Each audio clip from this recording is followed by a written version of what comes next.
আপনারা দ্বিতীয় হিজরির যে বদরের যুদ্ধের কথা জানেন, বদরের প্রান্তরটা মদিনা থেকে প্রায় 130 কিলো দক্ষিণ পশ্চিমে। তো ওখানে গেলেন মদিনা থেকে তিনি। যাওয়ার পরে এক জায়গায় তিনি সেনা ক্যাম্প স্থাপন করলেন। স্থাপন করার পরে হাব্বাব ইবনুল মুনজির রাদিয়াল্লাহু তাআলা আনহু তিনি জিজ্ঞেস করলেন, ইয়া রাসূলুল্লাহ, এই যে আপনি এই জায়গায় বদরের প্রান্তরে সেনা শিবির স্থাপন করলেন, সেনা ক্যাম্প স্থাপন করলেন, এটা কি আল্লাহর দেখিয়ে দেয়া কোনো জায়গা নাকি আপনার ইচ্ছায়? তিনি বললেন, আমানজিলান আনসালাকাল্লাহু লাইসা লানা আন নাতাকদ্দামাহু ওয়ালা নাতাআখারা আনহু।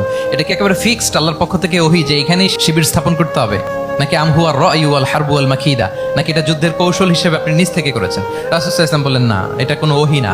আমার কাছে মনে হয়েছে, আমার যে অ্যানালিসিস, আমার মনে হয়েছে বদরের যুদ্ধে এখানেই আমাদের পজিশনিংটা হলে ভালো হয়। হাব্বাব ইবনে মুনজির রাদিয়াল্লাহু তাআলা আনহু বলেন, না, ইদান লাইসা হাযা বিমানসিল ইয়া রাসূলুল্লাহ, তাহলে এইখানে যদি আপনার নিজ থেকে আপনি এটা ডিসাইড করেন, আমি আপনার অনুমতিক্রমে বলতে চাই ইয়া রাসূলুল্লাহ, এটা সুন্দর জায়গা হয়নি। সুন্দর জায়গা হয়নি? তাহলে কোথায়? হাব্বাব বললেন, ওইখানে, ওই যে বদরের একটা কুয়া আছে, এখানে পানির সোর্স আছে। আমরা যদি ওইখানে একটা ব্লকেট দিয়ে দাঁড়াতে পারি, তাহলে কোরাইশরা এসে আর পানি খেতে পারবে না, ওরা পানি না খেয়েই মরবে, যুদ্ধেও মরবে, পানির অভাবেও মরবে। আল্লাহু আকবার। এক মুহূর্ত দেরি করলেন না রাসূল সাল্লাল্লাহু আলাইহি ওয়াসাল্লাম। এই অপিনিয়ন পাওয়ার সাথে সাথেই বললেন, এই সেনা ক্যাম্প এখান থেকে উঠে হাব্বাব যেখানে বলেছে ওইখানে যে সেনা শিবির স্থাপন করো।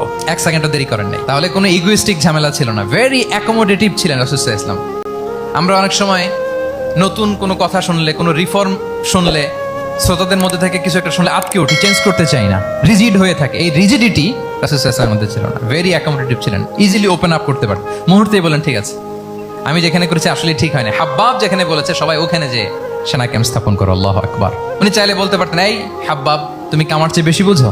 আমি তো নবী, তুমি আমার উম্মাহ, আমার কাছে ওহী আসে। কোনো ধরনের আর্গুমেন্টে না যে সরাসরি রাসূল সাল্লাল্লাহু আলাইহি ওয়াসাল্লাম এটাকে মেনে নিলেন। আল্লাহু আকবার। তাহলে এই যে ইন্টারাকশন দেখেন, কত চমৎকার ইন্টারাকশন ছিল সাহাবীদের সাথে রাসূলুল্লাহ সাল্লাল্লাহু আলাইহি ওয়া আলিহি ওয়াসাল্লাম।